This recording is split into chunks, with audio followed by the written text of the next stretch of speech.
The simple astrologer ప్రేక్షకులకు నమస్కారం.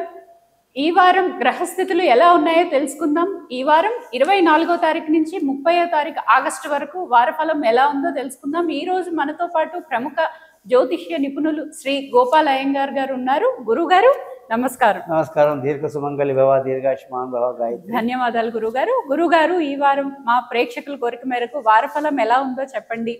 అలాగే మీరు క్రిందిటి వారం చెప్పిన విధంగానే ప్రళయాలు కానివ్వండి, వాతావరణ పరిస్థితులు కానివ్వండి విపరీతంగా ఉంది. ట్రంప్ పుతిన్ విషయంలో కానివ్వండి, మీరు చెప్పినవి యథావిధంగా అలాగే జరిగాయి. ఈ వారం ఎలా ఉండబోతుందో ప్రేక్షకులు ఆశగా ఎదురు చూస్తూ ఉన్నారు. తప్పకుండా ఈ వారం గ్రహస్థితులు చూసుకుంటే అమ్మ 24వ తారీఖు ఆగస్టు నుంచి 30వ తారీఖు ఆగస్టు వరకు శని అలాగే మీనరాశిలో సంచరిస్తున్నారు. గురువు మిథున రాశిలో, శుక్ర బుధ గ్రహాలు కర్కాటక రాశిలో, రవి కేతు గ్రహాలు సింహరాశిలో, కుజుడు కన్యా రాశిలో, అలాగే రాహు కుంభరాశిలో సంచరిస్తున్నారమ్మా. చంద్రుడు ప్రత్యేకంగా 3 రాశుల్లో ప్రయాణిస్తారనమాట. అంటే సింహం, కన్యా, తుల ఈ 3 రాశుల్లో ప్రయాణిస్తున్నారు. దీన్ని బట్టి మనము చక్కగా ఈ వార పరిస్థితి గ్రహాలు 12 రాశులకు ఎలా ఉందో చెప్పాలి. మీరు అన్నట్టుగా ఈ యొక్క ప్రపంచ పటం కావచ్చు లేదా భారతదేశం తీసుకున్నా కూడా ఏదైనా పాజిటివ్గా జరిగింది, సంతోషకరంగా ఉంది అనేది ఏమీ లేదు. ఎక్కడైనా సరే ఈ యొక్క పుతిన్తో డిస్కషన్ చేసి ట్రంప్ ఏదో చేసేస్తాడేమో అనుకుంటే అది ఏమీ జరగలేదు. అలాగే ముఖ్యమైనటువంటి విషయాలు ఏదైతే ఉందో మనం ఆర్థికంగా కానివ్వండి లేదా రాజకీయంగా కానివ్వండి సంక్షోభాలు, గొడవలు, ఇబ్బందులు కంటిన్యూ ఉన్నాయి. ఎప్పుడైతే సూర్యుడు సింహరాశి నుంచి కన్యా రాశిలోకి వచ్చేస్తాడంటే వచ్చే నెల 17వ తారీఖు అంటే సెప్టెంబర్ 17 తర్వాత రాహు కేతు నుంచి సూర్యుడు దాటేసరికి ఏమవుతుందంటే 6 నెలల వరకు కాలసర్ప దోషం అనేది క్యాన్సిల్ అయిపోతుంది. ఇంకా తర్వాత ఆయన వెనకాల కుజుడు అందరూ వచ్చేస్తూ ఉంటారు. కాబట్టి ఈ ప్రళయాలు, గొడవలు, ఇబ్బందులు అన్నీ శాంతియుతంగా అయిపోతుంది. వినాయక చవితి నవరాత్రులు అయిన తర్వాత ప్రపంచం మొత్తం శాంతియుతంగా, ప్రశాంతంగా, మంచి వాతావరణంలో హాయిగా ఉంటుందని చెప్పొచ్చు. ఎవరు ఎలాంటి భయాలు పడక్కర్లేదు. ఓకే గురుగారు. అలాగే ఇప్పుడు ఎవరైతే నక్షత్రాల రోజు ఎలా నక్షత్రాలు అంటే పుట్టినరోజులు చాలా మంది జరుపుకుంటారు, అది ఎలా జరుపుకుంటారో, ఏ రోజున జరుపుకుంటారో చెప్పండి. అమ్మా ఈ వారంగానే చూసుకుంటే మనకి ఇప్పుడు 24 నుంచి మనకు భాద్రపద మాసం అనేది మొదలవుతుంది.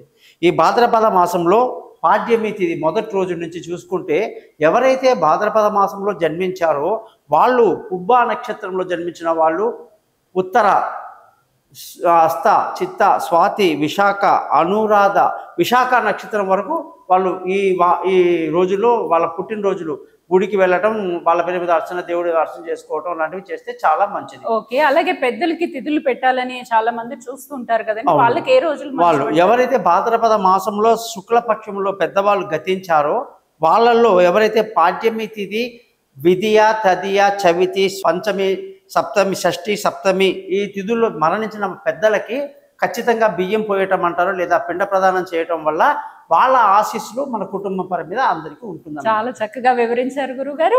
ధన్యవాదాలు. నమస్కారం.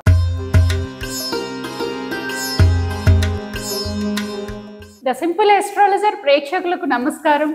ఈ వారం 24వ తారీఖు ఆగస్టు నుంచి 30వ తారీఖు ఆగస్టు వరకు తులా రాశి వాళ్ళకి ఎలా ఉందో తెలుసుకుందాం. గురుగారు నమస్కారం. దీర్ఘ సుమంగళి. ధన్యవాదాలు. గురుగారు తులారాశి వాళ్ళకి ఈ వారం ఎలా ఉండబోతుందో వారఫలం చెప్పండి. అలాగే వాళ్ళ స్వభావం కూడా ఎలా ఉంటుందో చెప్పండి. తులారాశి వాళ్ళందరికమ్మా 24 నుంచి 30 ఆగస్టు వరకు కానీ చూసుకుంటే శుక్రుడు చక్కగా దశమ స్థానంలో ఉన్నాడు. ఎంతో అద్భుతంగా ఉంది. శుక్రుడు కర్కాటక రాశిలో ప్రయాణిస్తున్నాడు. అద్భుతం. మంచి మానసిక పరిస్థితి, తెలివితేటలు బ్రహ్మాండంగా పనిచేస్తాయి. అనుకున్న పనులన్నీ ముందుకు దూసుకువెళ్తారు. విందులు, వినోదాల్లో పాల్గొంటారు. మీ యొక్క ధైర్య సాహసం అంటే మీ ఆత్మశక్తి బాగా పెరుగుతుంది. కాబట్టి ఈ వారం సూపర్గా ఉంది. ఓకే గురుగారు. వాళ్ళ ధనస్థానం ఎలా ఉంటుందో చెప్పండి. ధనానికి అధిపతి కుజుడమ్మ. కుజుడు వచ్చేసి వ్యయంలో ఉండడం వల్ల ధనం సమయానికి రాకపోవటం, కుటుంబంలో కలతలు, లేనిపోని అలజడి, పిల్లల చదువులో డిలే చేయటాలన్నీ జరుగుతాయి. ఓకే.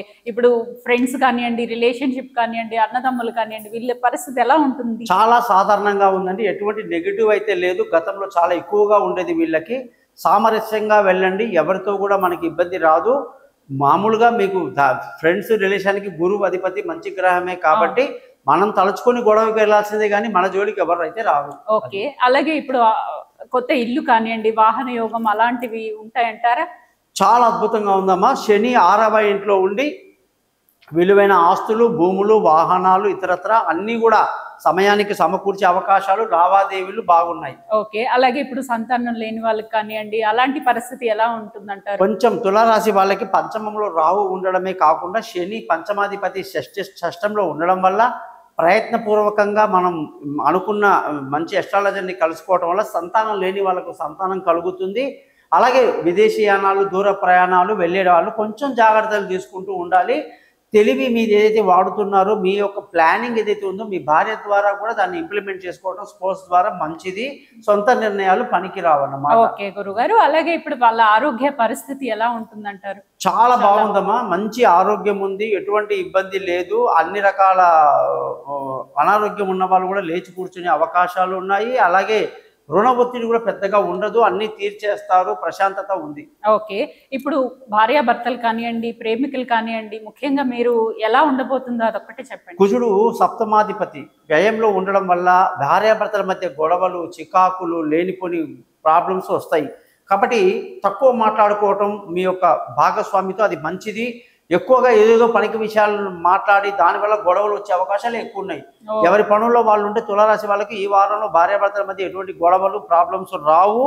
అన్నిటికంటే ముఖ్యంగా ప్రేమికులకు కూడా కాస్త ఇబ్బందికరమైన పరిస్థితి, పార్ట్నర్షిప్ లో కాస్త ఇబ్బందికరమైన పరిస్థితి కనిపిస్తా ఉందమ్మా. ఓకే గురుగారు, కొంచెం జాగ్రత్తగా ఉంటే మంచిది. ఓకే, ఇప్పుడు చాలా మంది ప్రయాణాలు చేస్తూ ఉంటారు, సడన్ గా అకస్మాత్తుగా ఒక సంఘటన వినాల్సి వస్తుంది, అలాంటి జాగ్రత్తలు ఏమైనా చెప్తారా గురుగారు? తులారాశి వాళ్ళకి శుక్రుడు ఎటువైనా అన్ఎక్స్పెక్టెడ్ ఏదైనా ప్రాబ్లం జరగడానికి అవకాశం ఉన్నటువంటి గ్రహం కాబట్టి ఈ వారంలో అలాంటిది ఏమీ లేదు. ప్రశాంతంగా ఉంటారు. మంచి వాహనంలో ప్రమాదాలు, అనుకోని దుర్ఘటనలు ఏవి జరగవమ్మా. ఓకే ఓకే, వాళ్ళ గురుస్థానం ఎలా ఉంటుందో? అందరికన్నా మెయిన్ గురువే కాబట్టి గురువు పరిస్థితి ఎలా ఉందంటారు? అమ్మా, ఈ వారంలో గురువు యొక్క గురుస్థానం అంటే భాగ్యస్థానం చాలా బాగుంది. తీర్థయాత్రలకు అనుకూలంగా ఉంది, దైవ దర్శనానికి అనుకూలంగా ఉంది.